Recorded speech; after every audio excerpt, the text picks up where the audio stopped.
Boa noite, meus amigos. Estamos aqui de volta. Como sempre, começamos este programa invocando a Santíssima Virgem Maria e o Santo Padre Pio de Pietrelcina para que roguem a Deus que nenhuma injustiça se cometa nesse programa.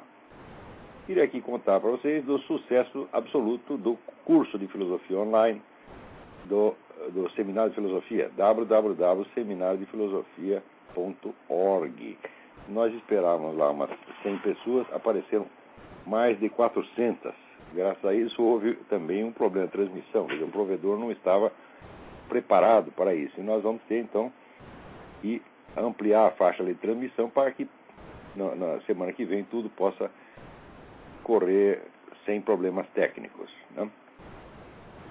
Alguém aqui me conta que o jornal acadêmico do DCE, do Centro Universitário de Curitiba, está lá reproduzindo artigos meus, do Reinaldo Azevedo, do Diogo Mainardi, do Percival Pudina, e levando porrada tudo quanto é lado.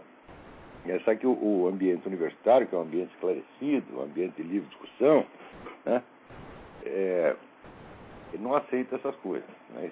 Tem que ser livre discussão entre aqueles que concordam. Se o sujeito discorda, pau nele, né? Vocês viram o filme Tropa de Elite? Que lá todo mundo falando besteira, daí um sujeito diverge, a classe inteira. Ah, calou, caburo! É isso aí, a Universidade Brasileira. Quer dizer que é um ambiente de cabos eleitorais, tá certo? Onde está todo mundo lá juntando força para eleger o seu fulaninho, né? E ninguém quer um intrometido que venha lá atrapalhar o negócio, né? Agora, estão abertas ainda as inscrições para o curso de Cosmologia e Simbolismo, dado pelo meu filho Luiz Gonzaga de Carvalho Neto, Gugu. Telefone 041-9974-4443 ou 041-8884-6993. Esse curso está sendo dado em vários lugares aqui.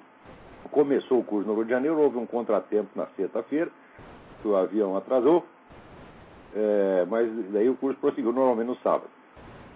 São Paulo deve começar na próxima sexta-feira com a palestra de apresentação e entrada franca. O local do curso será informado no transcorrer da semana nos sites www.ipd.org.br e http://luizgonzagadecarvalho.com, Luiz com Z. Em Paranavaí haverá a aula do curso de Simbolismo e Cosmologia nos dias 25 e 26 de março, em Porto Alegre nos dias 27 e 28. O negócio está funcionando. Agora aqui, o Silvio Grimaldo está lá dando um curso de leitura dos clássicos baseado na metodologia que eu criei lá para o pessoal do Paraná. E ele fez lá uma sequência de livros que serão lidos e comentados. Entre outras coisas, a nossa técnica implica a leitura em grupo e em voz alta. Em voz alta, cada um acompanhando no texto. Os livros escolhidos são os seguintes: Platão, Apologia de Sócrates; Sófocles, Édipo Rei; Sófocles, Antígona; Shakespeare, Hamlet; Alessandro Manzoni, Os Noivos; Gustave Flaubert, Madame Bovary; Dostoiévski, Crime e Castigo; Albert Camus, O Estrangeiro; Aldous Huxley, O Admirável Mundo Novo; e Jacob Wasserman, O Processo Maurícios. As inscrições são pelo mesmo telefone, 041-8884-6993 e 041-9974-4443. Vejamos se tem mais algum aviso. Não, acho que acabaram aqui os avisos. Olha, hoje, gente, pode acontecer aqui uma coisa muito boa nesse programa. Nós talvez tenhamos uma entrevistinha com o padre Paulo Ricardo. Todo mundo conhece o padre Paulo Ricardo, tem um site, né, admirável, é um dos poucos homens que fala a verdade nesse país. E ele vai nos contar a parte que ele sabe e que não saiu da mídia a respeito desse episódio da menina de 9 anos que foi forçada a abortar no Recife. Se ele não conseguir a ligação, eu mesmo conto para vocês o que ele me contou. Nós vamos esperar para ver, daqui uns 10 minutos, 15 minutos, ele deve estar ligando. Né? Agora, olha aqui. Saiu aí na agência F, né, a entrevista do ministro Nelson Jobim dizendo que As Farc, se cruzarem a fronteira do Brasil, serão recebidas a bala, a tiros. Olha, o homem é macho, né? Só que quando a gente lê os comentários aqui dos leitores, tá todo mundo rindo, né? Porque é o negócio, será que ele já avisou o Tarso Genro? Será que ele já avisou o Lula? Que ele vai, Lula, nós vamos matar seus amigos então, né? Aquela turma que vocês se encontram no Foro de São Paulo, né? Aquela turma que dá dinheiro para o pessoal do Foro de São Paulo viajar para cima e para baixo, hospedar em hotel de 5 estrelas, né? Alugar às vezes hotéis inteiros, né?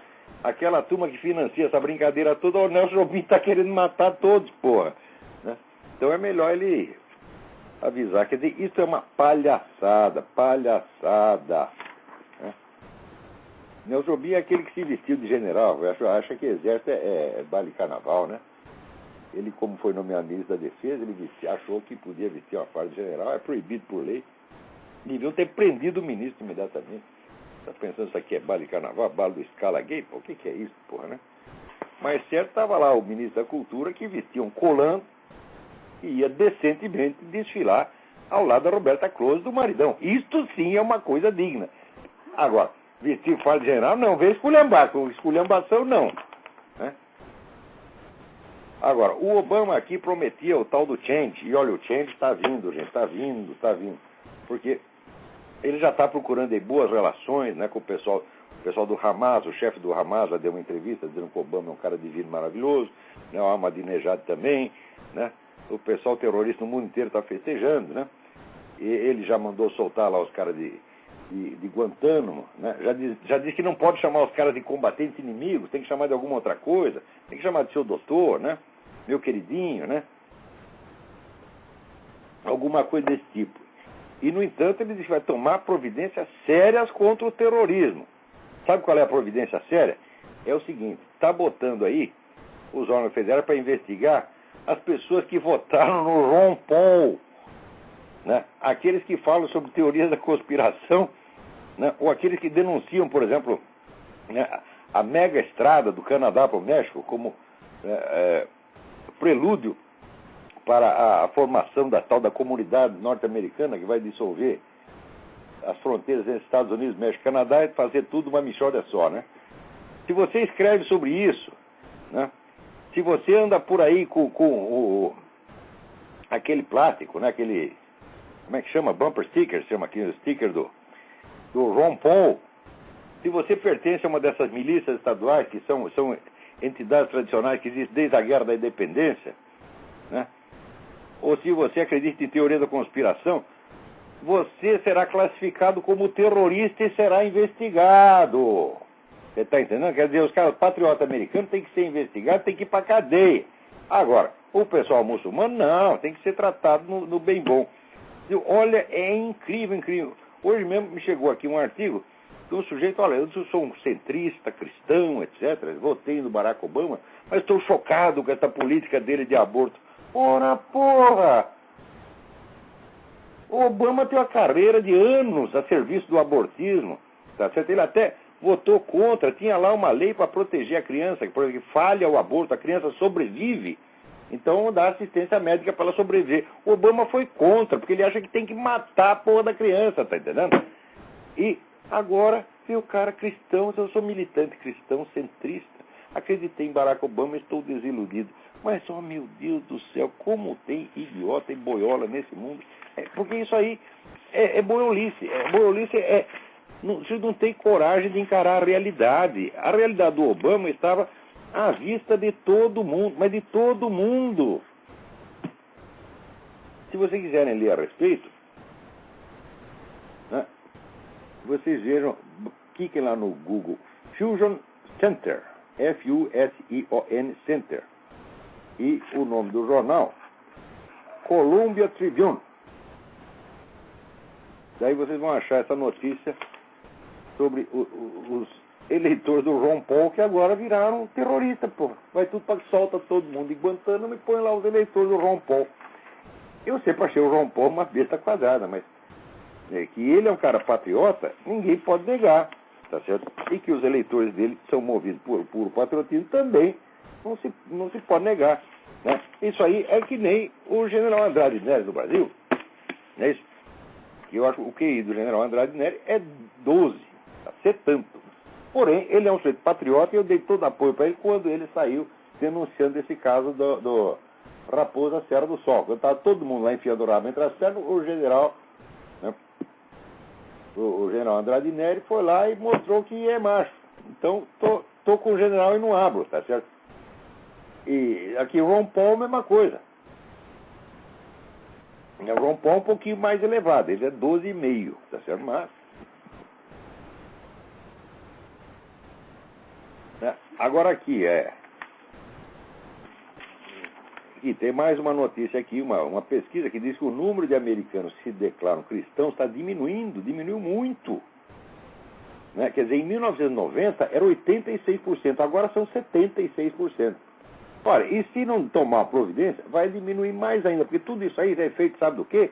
Do Concílio Vaticano II, tá certo? Que os caras abusaram, fizeram... O próprio Paulo VI diz, olha, vocês estão transformando a autocrítica em autodestruição. Né? Quer dizer, começa por reconhecer os pecados, bate no peito, mas bate no peito com tanta força que tem um infarto, porra. Assim não dá. Né? Eu sempre achei uma palhaçada esse negócio de ficar confessando pecado em público. O pecado eu confesso para Deus, confesso para o padre no confessionário e olha, e assim, confesso em linhas gerais, que é para não tentar o padre, entendeu? Né? Agora ficar aí em público esse meia-culpa perante a mídia, ora, ninguém deve pedir desculpa perante a mídia, porque a existência da mídia já é o pior dos pecados. A mídia é o templo do Satanás. Agora o que vai lá o bispo, o padre, o papa, né, pedir perdão perante a mídia? Fala, não se faz isso. Isso aí é burrada. É assim que acaba com a religião. Fala, peraí, antes você pega a lista dos pecados da mídia, e, por exemplo, né, quando foi 32, 33, que o Stalin estava matando as pessoas lá pela arma da fome, não deixava entrar nem sair comida na Ucrânia, que morreu 8, 9 milhões de pessoas, a mídia toda escondeu. Né? Então, o Papa tem que pegar a lista disso aí e falar, olha, primeiro os seus pecados, depois os meus, tá entendendo? Porque eu tenho mandato direto, eu converso direto com Deus, tá certo? Mas você não, você tem que conversar através de mim. Então primeiro você presta satisfação dos seus pecados e depois eu vou ver se eu falo dos meus. Né?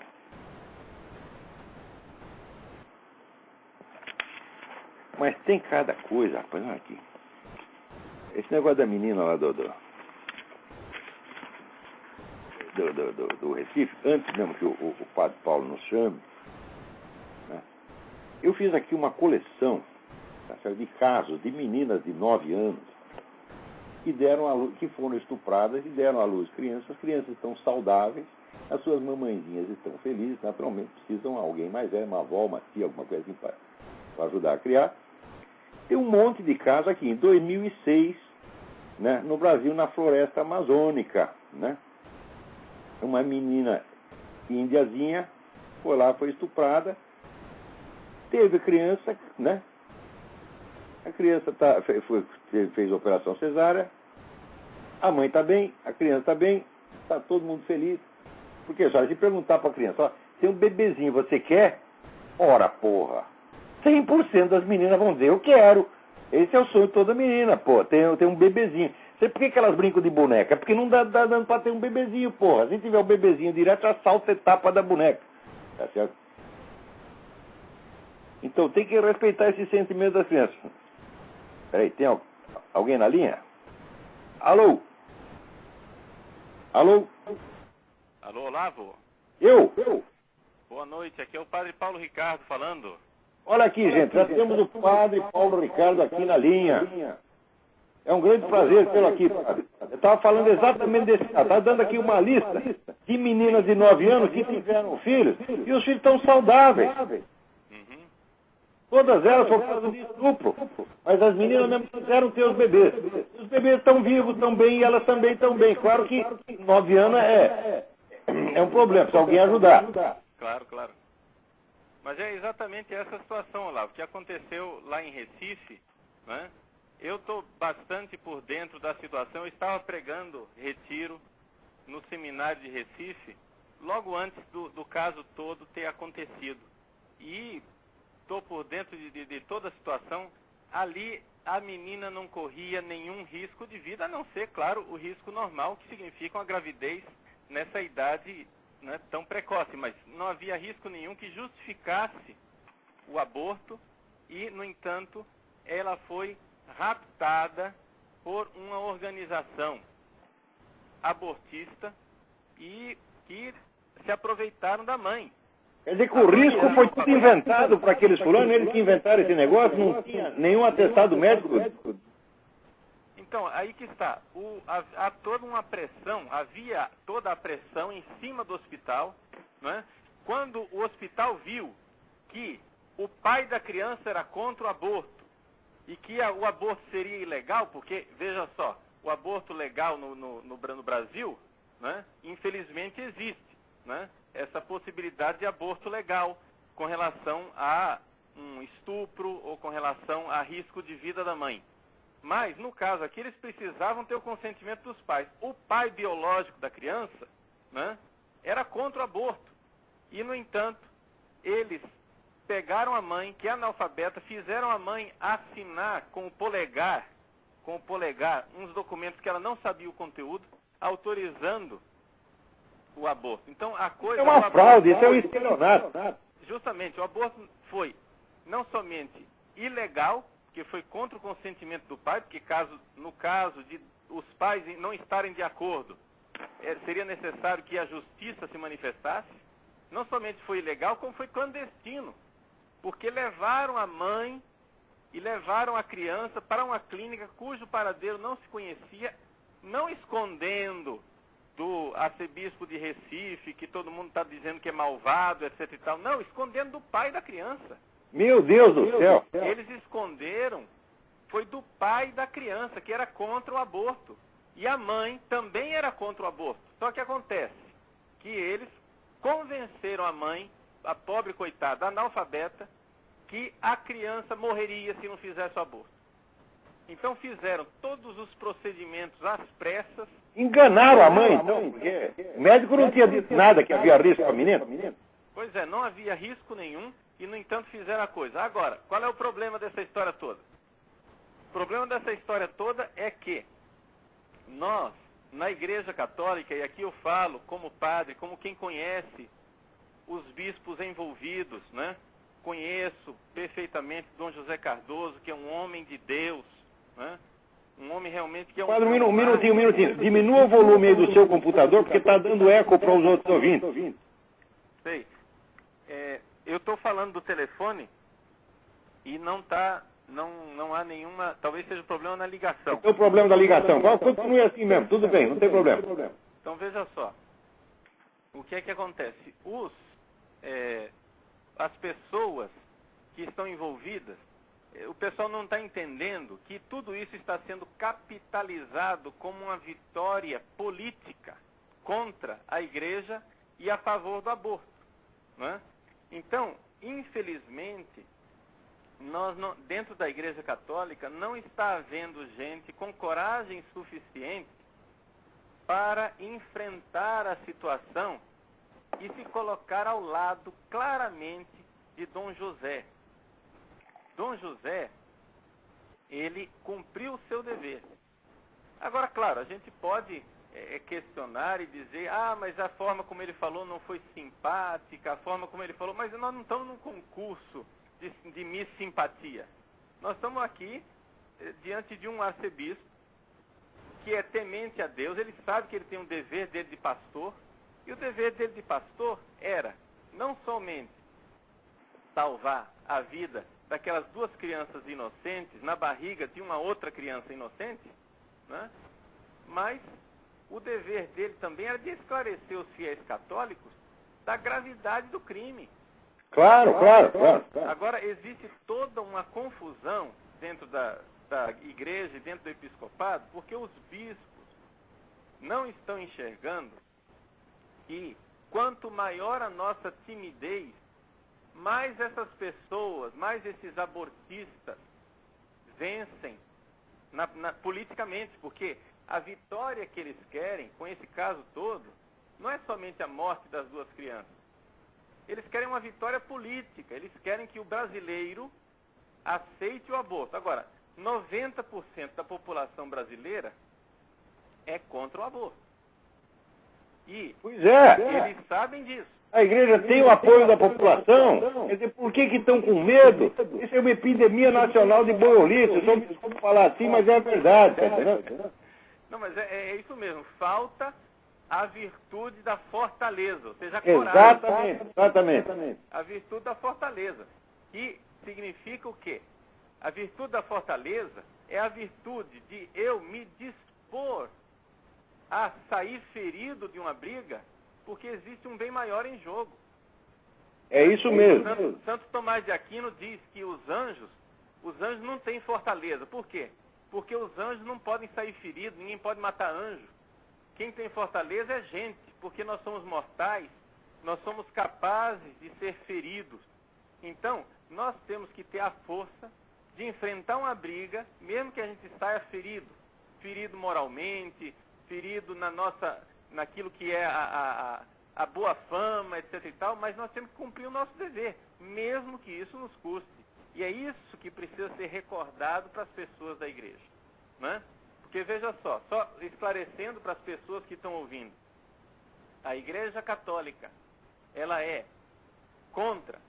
absolutamente contra esse crime horrível que foi o estupro de uma menina, o abuso sexual de uma menina de 9 anos de idade pelo seu padrasto. A igreja abomina isso. Só que o culpado desse crime não foram as 2 crianças inocentes que estavam na barriga da mãe. Claro, então para proteger uma criança tem que matar 2? Que história é essa? Que matemática é essa? Que maluquice é essa? Né? Só que a mídia cria todo um clima de histeria em cima da coisa, né? Cria um clima de histeria, por quê? Porque eles querem capitalizar contra a igreja. Todas essas fundações internacionais, MacArthur, Rockefeller... É muito dinheiro que está correndo aí. Correndo dinheiro, despejando dinheiro no Brasil. O que é que a campanha abortista elegeu como navio quebra-gelo para conseguir que os brasileiros se dessensibilizem a respeito do aborto? O navio quebra-gelo que eles estão usando são os abortos legais. Então você veja, por exemplo, em 1988, no Brasil, existia a possibilidade de abortos legais, só que os abortos não eram feitos, porque o brasileiro era contra o aborto. Mesmo no caso de estupro, mesmo no caso de risco da mãe, praticamente não existiam os abortos. Em 88, a Fundação MacArthur despejou 36 milhões de dólares no Brasil para fazer clínicas. Eles mesmos financiam o aborto ilegal e depois tem que legalizar porque o aborto ilegal está matando pessoas. Isso mesmo. Eles fazem o crime e o denunciam.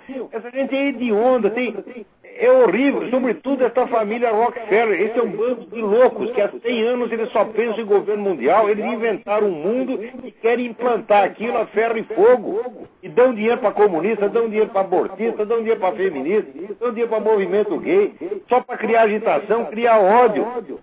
Infelizmente isso é verdade, Olavo. E qual é o problema? O problema que a gente nota dentro da igreja é que os bispos, a maior parte dos bispos, são homens bons, mas eles não estão treinados para enxergar esse jogo político. Então, para eles, é uma questão somente de moralidade privada. Eles têm que ver que o que acontece é isso. E nós, aqui, saímos perdendo politicamente.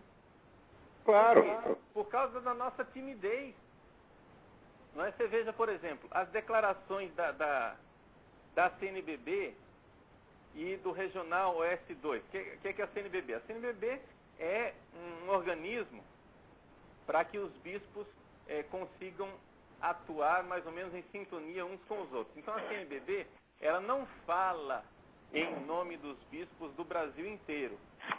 Ela fala somente em nome dela mesma. Gente, isso aí é importantíssimo. A CNBB não tem autoridade para dizer o que um bispo tem que fazer ou não tem que fazer. Ela não tem autoridade para isso. Aquilo é apenas a opinião do grupo. Exato. Por quê? Porque a CNBB é um grupo que coordena a ação geral dos bispos do Brasil. Quem tem autoridade sobre os bispos é o Papa. Ou então o Concílio Ecumênico junto com o Papa. não é? É isso mesmo. Só quem pode dar ordem para o bispo é o Papa ou o Concílio. Isso. Então, o que acontece? A CNBB, ela fez declarações corretíssimas. Só que o problema é o seguinte, as declarações foram corretas demais. Entende? Eles concluem a declaração dizendo assim, cabe a nós, né? Eles dizem assim, não concordamos com o desfecho final de eliminar a vida de seres humanos indefesos. Quer dizer, está politicamente correto demais, gente. Ou seja, Pois é, está querendo agradar o mundo. Eu entro na sua casa... Isso aí não é o que se chama respeito humano, Fábio? É respeito humano. Não, é respeito humano colocado acima do dever de obediência a Deus. Isso aí não pode. Então, eles condenaram a coisa, entendeu? Só que tem que condenar de leve, entendeu? Não pode ferir os sentimentos, não pode magoar as pessoas.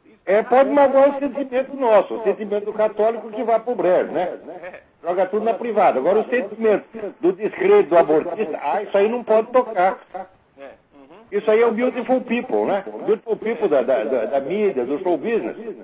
Então, o pessoal da igreja se intimida perante essa gente que não vale um tostão. Exatamente. Como é que uma pessoa, vamos supor, eu entro na sua casa, rapto sua filha praticamente, foi o que aconteceu, foi um rapto, né? Mato 2 crianças inocentes e digo, eu não concordo com o desfecho final. Está meio fraco, né? O que é isso, né? Isso é o que eu digo, o sujeito está lá assaltando a sua casa e acha que é apenas uma divergência na interpretação do Código Penal. Né? Entendeu? Esse é o problema, está fraco. Ou seja, as coisas precisavam ter sido ditas com mais clareza. Não é? E aqui precisa falar claramente, nós estamos falando de assassinato. Não é? Como é que você diz assim, eliminar vida de seres humanos indefesos? Tudo bem, está certo, está corretíssimo, só que está correto demais, você tem que chamar de assassinos. Claro, assassino é assassino. Assassino é assassino, não pode ter um nome bonito. A gente não pode Rapaz, me esclarece uma coisa. Eu tinha me dito assim, informado que a mídia deu uma ideia errada para as pessoas de que o Vaticano estava contra o bispo Cardoso. Quando, na realidade, o Vaticano oficialmente o apoiou.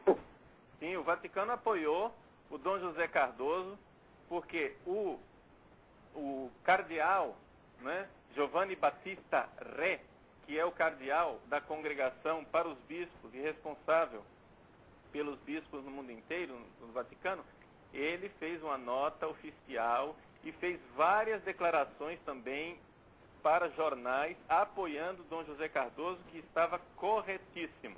Agora, o que é que aconteceu, Olavo? Aconteceu uma coisa triste no domingo, esse domingo agora, saiu no jornal do Papa, o L'Osservatore Romano, que não é um jornal oficial, mas é um jornal oficioso.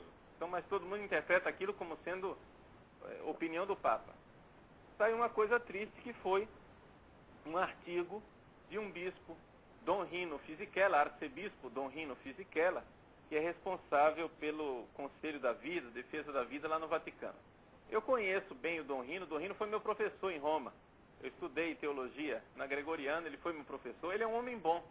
Mas certamente o Dom Rino Fisichella está equivocado, ou seja, ele andou lendo as coisas pela mídia internacional. Você sabe que mídia não é coisa que se confie, né?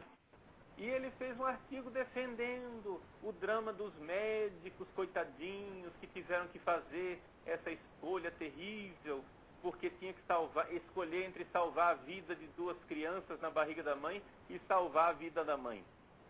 Veja só, o problema é esse, é que essa escolha nunca existiu, esse bispo está enganado. Claro. Ele está equivocado, ele está mal informado.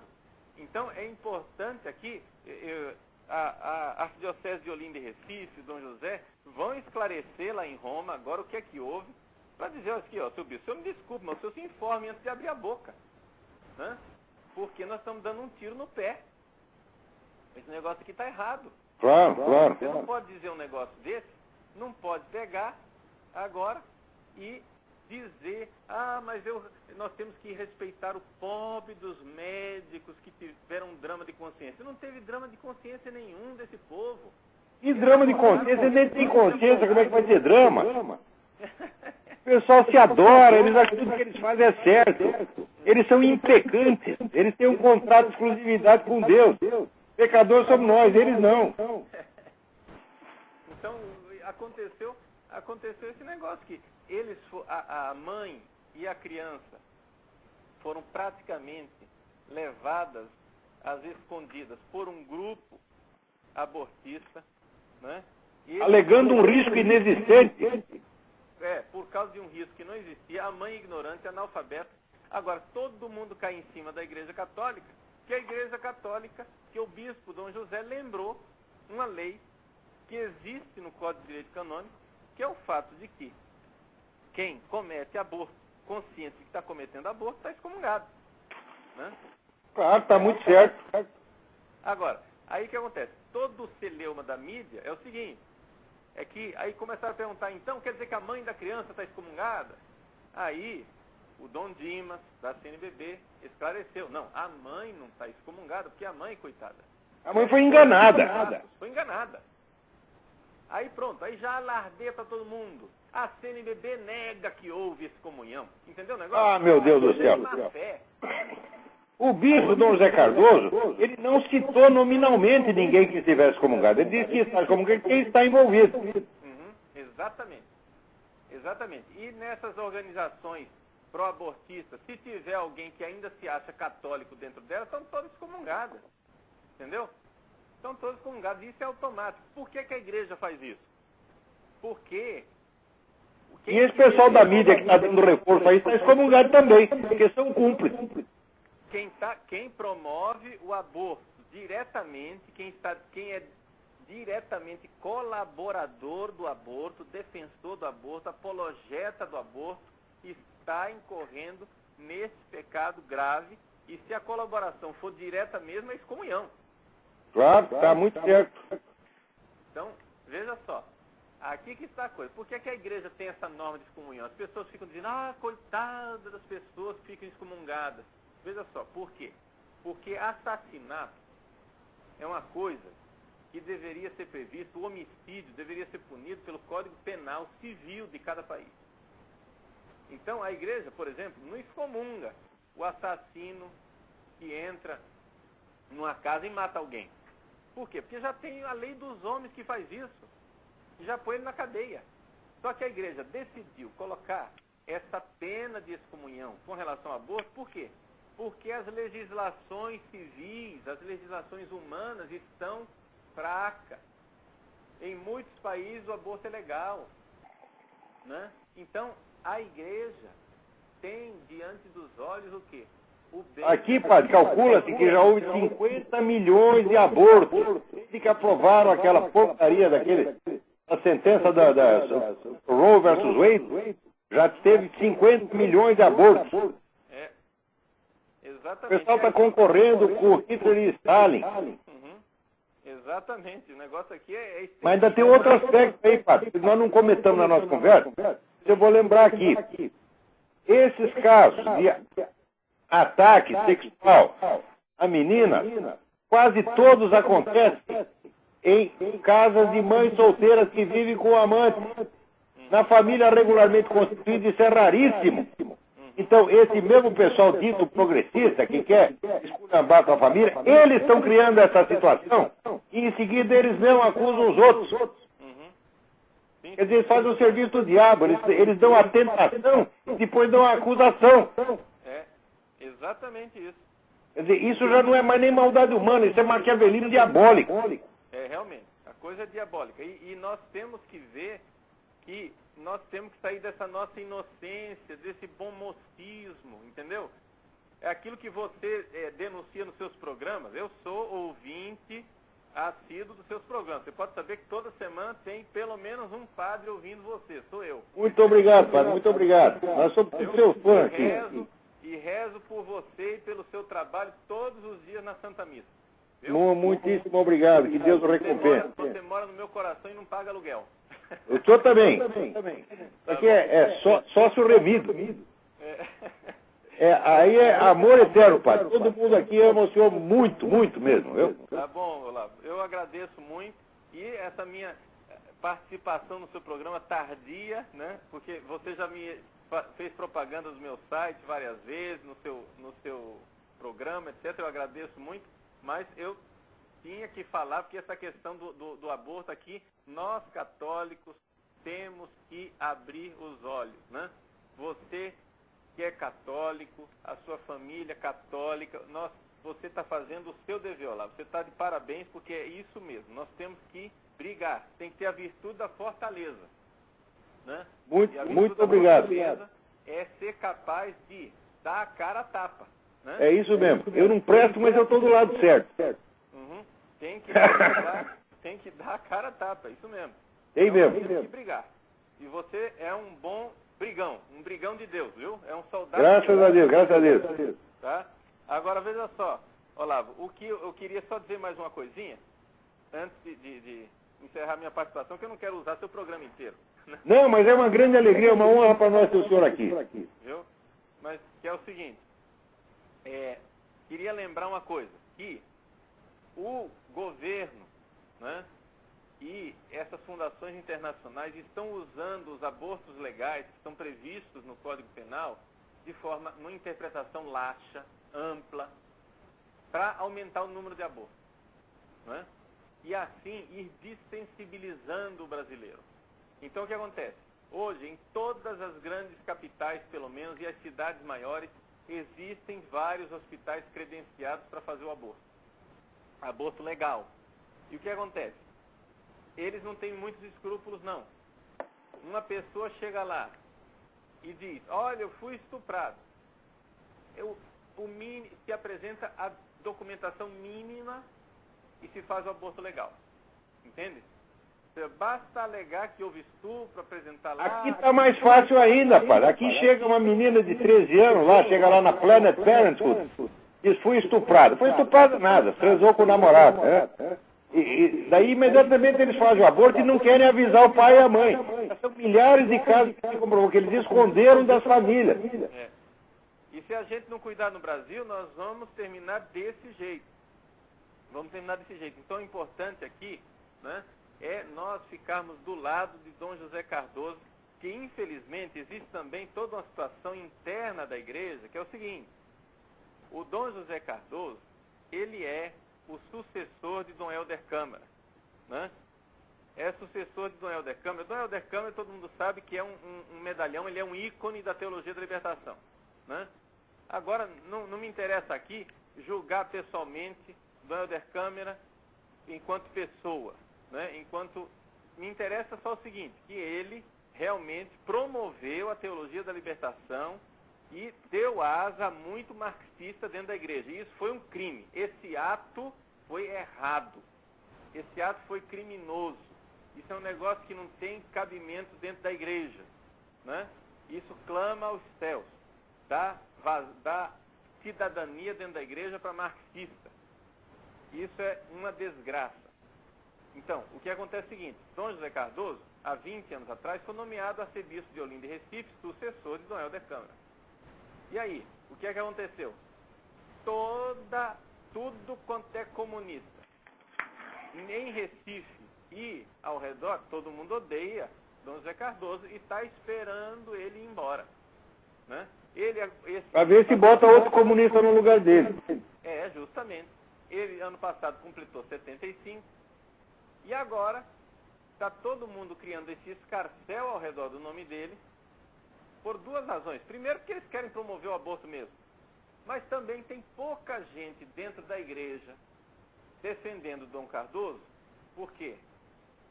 Porque ele não foi sensível à herança bonita, maravilhosa de Dom Helder. Então existe um ódio. Herança de desgraça. Existe esse ódio contido, né? Não expresso, não dito, contra o Dom José Cardoso, e o pessoal está exultando de alegria que ele agora esteja sendo fritado pela mídia internacional. E é uma espécie de recado, olha só, o Vaticano, pense bem, Papa Bento XVI, na hora de nomear o novo arcebispo de Recife, não mande um cara conservador de extrema direita, como Dom José Cardoso. É porque para ele tudo que não é comunista é extrema direita. Exatamente. existe uma coisa que você faz muito bem dizer no seu programa, Olavo, é exatamente isso, que é dever de todo cristão ser anticomunista. Nós temos que ser anticomunista. Não apenas ser anticomunista no coração, mas lutar mesmo. O 12 dizia, lutar com o sacrifício da própria vida contra o comunismo. Exatamente. E não tem que ficar preocupado com se a gente está queimado na foto, não. Entendeu? A gente tem que dar a vida, como diz Pio XII, então a gente tem que dar também o nome, tem que sair mal falado. Claro, a vida, a honra, o dinheiro, tudo. Tudo, tá? Tudo. Por quê? Porque nós temos aí um inimigo enorme, que está dentro da igreja, disfarçado, querendo destruir a igreja. Entende? Graças a Deus, existe gente boa dentro da igreja, existem padres e bispos bons, só que acontece o seguinte, ser bonzinho só não adianta, a gente tem que acordar. Os bons têm que mostrar que são bons, odiando o mal e combatendo. É isso mesmo. Não adianta nada essa bondade, né? Não adianta nada essa bondade. Então, a coisa é essa, nós temos que combater mesmo. E essa realidade de combate, né, com relação a esse caso de aborto e todo aborto, eu peço, e tem mais padres ouvindo aí o programa, eu peço a você, padre, pelo amor de Deus, faça homilia, conscientize o povo dessa verdade. É isso mesmo, estão ouvindo aí, gente, é o que vocês têm de fazer. Isso, conscientize o povo dessa verdade. O crime do estupro que a menina sofreu é um crime enorme, mas o criminoso não são as duas crianças que estão na barriga da mãe. As duas crianças que foram mortas são inocentes. E o que é pior ainda, é que estão capitalizando isso, colocando na igreja uma pecha de igreja medieval, de igreja contrária à tolerância, de igreja intolerante. Para quê? Para conseguir fazer com que as pessoas tenham antipatia à igreja e tenham mais abertura ao aborto. De repente, o Brasil inteiro está aprovando um aborto de 2 crianças no 5º mês de gravidez. Isso é um absurdo. Claro, é monstruoso. É monstruoso. Quer dizer, eu fiz a homilia na Catedral de Cuiabá, e a homilia foi transmitida pela rádio, né? E eu estou pensando em colocar a homilia à disposição no meu site também, né? Para que as pessoas ouçam. Por quê? O que é que eu falei no homilia? Eu disse assim, ó, gente... Então vão lá no site do Padre Paulo Ricardo e ouçam. Eu vou, não está postado aí. www.padrepauloricardo.org. Isso, obrigado. Então, o que acontece? Eu vou colocar essa homilia agora, essa semana, né? Por quê? Porque eu coloquei lá, gente, eu disse, eu estou envergonhado de ser brasileiro. Estou envergonhado de ser brasileiro, que um país inteiro assista o assassinato de 2 crianças e todo mundo fica com raiva da igreja medieval, né? Pois nós vamos continuar, olha, eu estou junto com o Dom José Cardoso, nós podemos ser xingados quanto for, pode xingar, nós vamos continuar recebendo os xingamentos e defendendo os filhos de vocês. Esses xingamentos muitos nos honram. Isso. Eu tenho aqui uma galeria de xingamentos pendurada na parede. É isso mesmo, Olavo. Então veja só, essa é uma coisa importante, que a gente entenda que com relação a isso não tem negociação. Não tem mesmo. Não tem negociação. Nós estamos falando de uma coisa, um crime que clama aos céus, e não tem essa coisa de passar a mãozinha na cabeça. Eu não posso, não é adequado, gente, eu chegar e dizer, eu não concordo com o desfecho da situação. Mas que desfecho, gente? Você tem que dizer, eu não concordo, esse assassinato clama aos céus, isso é um crime hediondo, é uma coisa terrível. É assim que tem que dizer. Entende?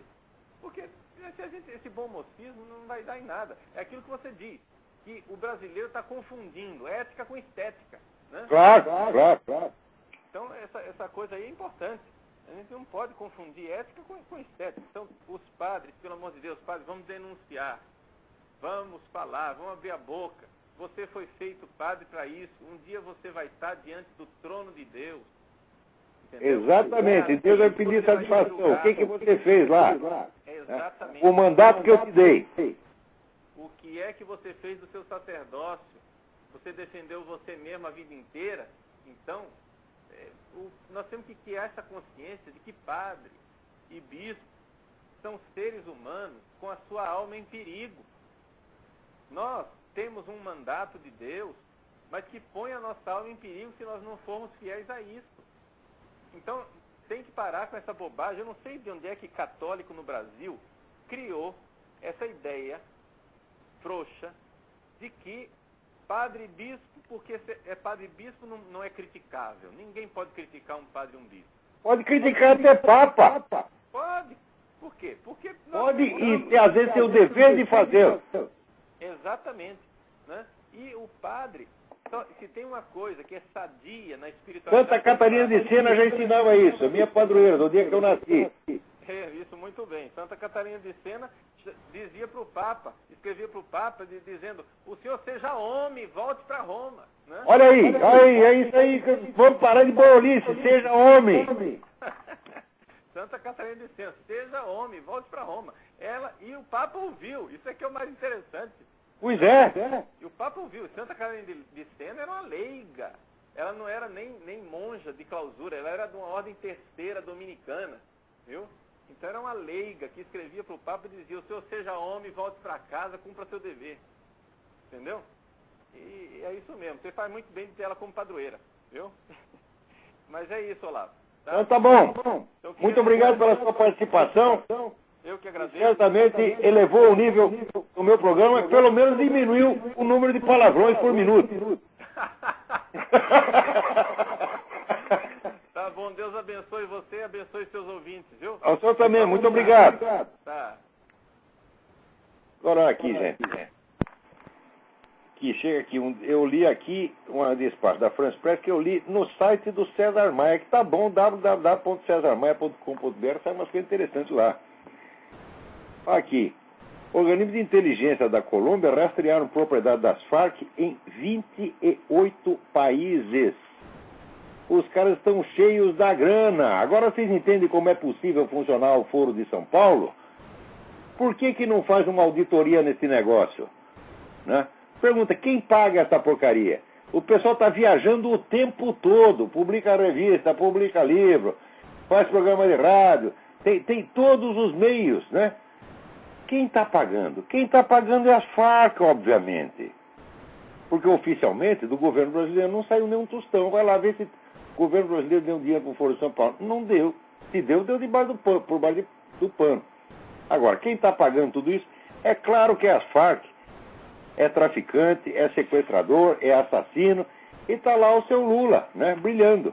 Tudo isso foi criação do Lula. Está aqui agora o Lula trocando beijinhos, né, com Barack Obama.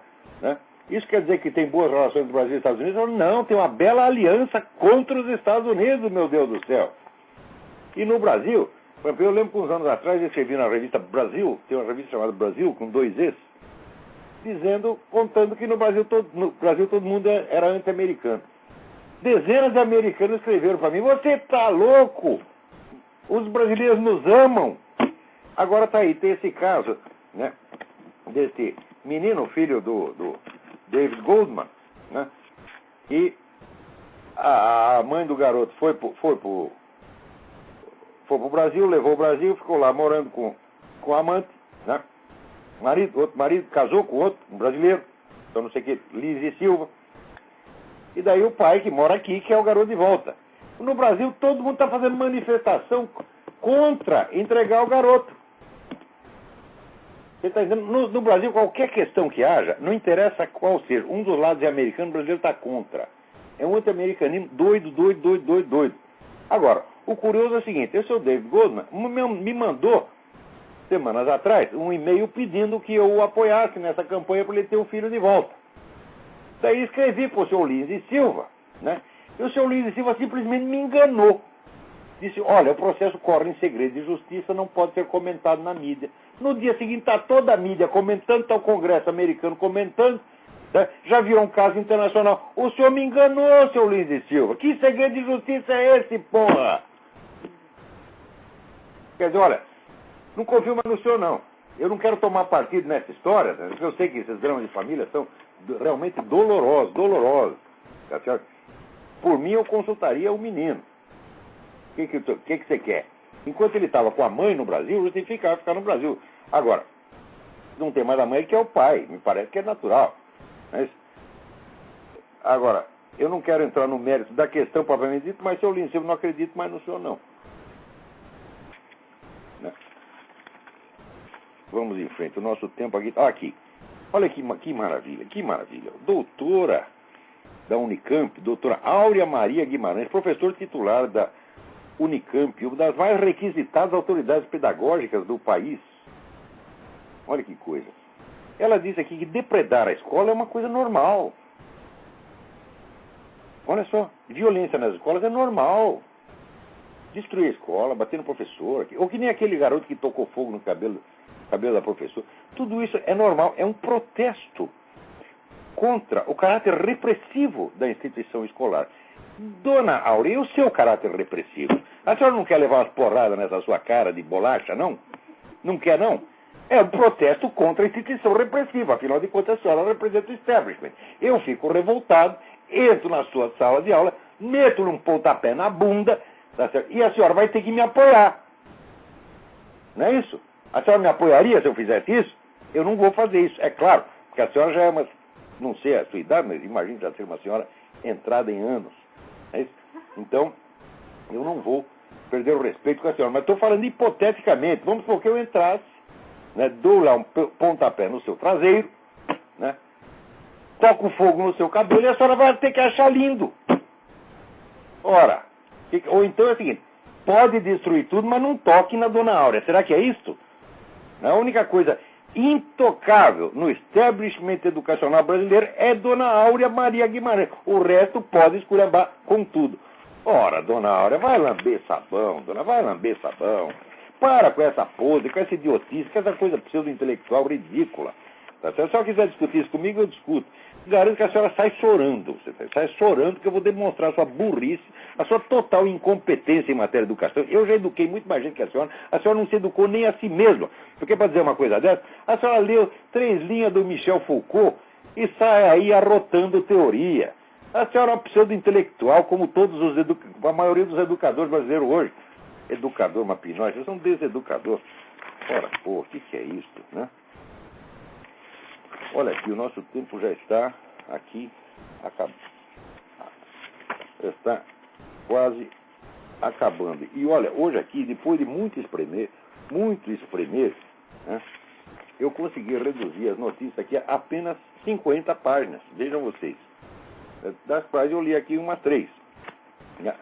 Agora, eu soube aí de um site de discussões católico, na qual um amigo meu, conhecido meu, foi lá e argumentou, né, naquele caso da Opus Dei, que eu disse que ali estava cheio de boiola, e está mesmo, eu disse e comprovei, né, os caras o que fizeram? Expulsaram o cara. O site não pode discutir. É proibido mostrar que é mais inteligente do que eles, o que, aliás, é facílimo. Se eu chamar meu cachorro, o Big Mac, para discutir com o Rodrigo Pedroso, com o Alex Catarino, o Big Mac vai levar uma vantagem, vai ser até uma covardia. Né? Porque esse pessoal, eles realmente tem merda na cabeça, são todos pseudo-intelectuais, metidinhos, uns moleque bobo. Pior é o seguinte, eu às vezes comento umas coisas, o pessoal fala, não, você está dando atenção a quem não merece. Fala, peraí, mas eu não comento as ideias, as opiniões, pela importância dos seus emissores, mas às vezes pela sua tipicidade. Quer dizer, o sujeito é um bosta mesmo, tá entendendo? É um João Ninguém, e por isso mesmo é que eu comento, porque aquilo é típico de milhões de João Ninguém como ele que pensa a mesma coisa. Daí eu falo essas coisas, daí o sujeito vai lá, esperneia um pouco na internet, e daí sai dizendo que teve um debate comigo. Ora, meu Deus do céu. Escuta, a ameba tem o debate com o homem do laboratório que ele está examinando? Não tem. Um pedaço de cocô que vai lá no laboratório, né? O sujeito examina, né? O cocô fica indignado, tive um debate. Você nem sabe o que é debate, moleque. Que besteira é essa? Né? Teve outro até que escreveu, um tal de Pedro não sei das quantas, escreveu lá. Não, mas o Olavo não compreende a vida cristã. Ora, essa presunção. O moleque acabou de largar a fralda, se é que largou, não tenho certeza. Tá entendendo? Não abaixei as calças dele para ver se tem fralda lá. Tá, não, eu não sou como certos uns que ficam examinando as partes pudendas dos outros. Pode fazer crítica, dizer que a gente não tem higiene. Eu não sei o que tem embaixo da calça do Pedro Ravazano, e se ele quiser mostrar, eu saio correndo. Tá entendendo? Agora, ele fica dizendo, se nós nos dedicamos à vida cristã, aquela doce obediência, nós estamos preservados do comunismo. E agora vai dizer isso para o Dom Helder Câmara. Né? Vai dizer isso para aquela turma toda do Concílio Vaticano II. Vai dizer isso para o João 23. Tá certo? Quer dizer, você está rezando, você está preservado do comunismo. Quer dizer que Dom Helder Câmara não rezava. Não é isso? Está preservado, né, de colaborar com os comunistas. Primeiro que esse pessoal imagina que comunismo é uma doutrina, é só uma doutrina, uma ideia. Quer dizer, se você intimamente não concorda com a ideia, está resolvido o problema. O comunismo não conseguiu conquistar a alma do Pedro Ravazano, então o mundo está salvo. Mas que coisa mais idiota, pueril, nem egocêntrico, é umbigocêntrico, né? Fica olhando o próprio umbigo, tá certo? E achando que o mundo gira em torno daquilo. Como se fosse apenas um problema de convicção pessoal do Pedro Ravazano. Mas que estupidez, porra! Comunismo não é doutrina, o comunismo é um esquema de poder. Esse esquema de poder está por toda parte, milionário. Só a KGB, já aconteceu, só dentro da Rússia tinha 500 mil funcionários. Tem mais pelo menos 5 milhões de agentes espalhados pelo mundo. Estão em toda parte, estão dentro da igreja, estão nas altas hierarquias da igreja. E o Pedro Ravazano acha que porque ele rezou Pai Nosso e Ave Maria, está tudo certo. Ah, vai te a merda, rapaz. O que é isso, porra? Agora, entra lá o menino para discutir, tá certo? Leva a vantagem na discussão, os caras põem para fora. Sim, porque estão provando que vocês são boiolas profissionais. Profissionais. Peraí, tem alguém na linha aí. Alô, quem é? Alô? Alô? Alô, quem é? Marcelo de São Paulo, Olavo. Marcelo, tudo bem? Tudo bem. Você, muito breve, com relação a esse caso do menino, o Estadão, que é o jornal mais conservador aí desse nosso meio, que não tem nada de conservador, ele dá a notícia hoje do problema do menino, que é um drama, como você mencionou. Nós não vamos nem explorar esse aspecto. Mas esse padrasto já está sendo chamado de pai adotivo, que é como figura na última linha do texto. O pai adotivo não participou da manifestação. Não é pai adotivo coisa nenhuma. Padrasto é padrasto. Esse menino não foi adotado. Olha, eu não conheço o seu David Goldman, não conheço o seu Lindsay Silva, tá certo? Não quero tomar partido na coisa, mas a mídia está tomando partido. Bom, chamar de pai adotivo um padrasto não. Está tomando na base da patriotada anti-americana idiota. O menino tem pai e tem padrasto, não pai adotivo, né? Precisa fazer a distinção aí. Claro, mas parabéns pelo programa de hoje. É aí que é verdade, é. Parabéns pelo programa de hoje. Você prefere morar com quem? Com seu pai nos Estados Unidos ou com seu padrasto no Brasil? Nem perguntam. É. O menino é o último que fala, é o primeiro que apanha. Quer dizer, mas isso faz parte da nossa civilização, da nossa pseudo-civilização. É um desrespeito total pelos sentimentos da criança. Entendeu? O pessoal não quer nem saber. O pessoal só tem respeito pelo sentimento da criança quando é sentimento ruim. Se você quer tocar fogo no cabelo da professora, não podemos contrariar o menino, senão ele vai ficar traumatizadinho. Muito bem, Olavo, parabéns pelo programa de hoje. Foi consultada, você quer o bebê ou não quer o bebê? Ela não foi consultada. Não, olha, aqui,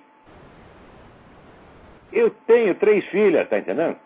Sem contar adotivas que eu conheço, né, que já passaram pela minha família, tem uma aqui, tá entendendo? Eu conheço a cabeça de menina, meu Deus do céu. Menina desde os 5 anos já quer ter um bebê. Como não dá para ter um bebê de verdade, tem que comprar bonequinha. É um instinto, meu Deus do céu. Perguntaram para ela, você quer 2 bebês? 2, eu quero.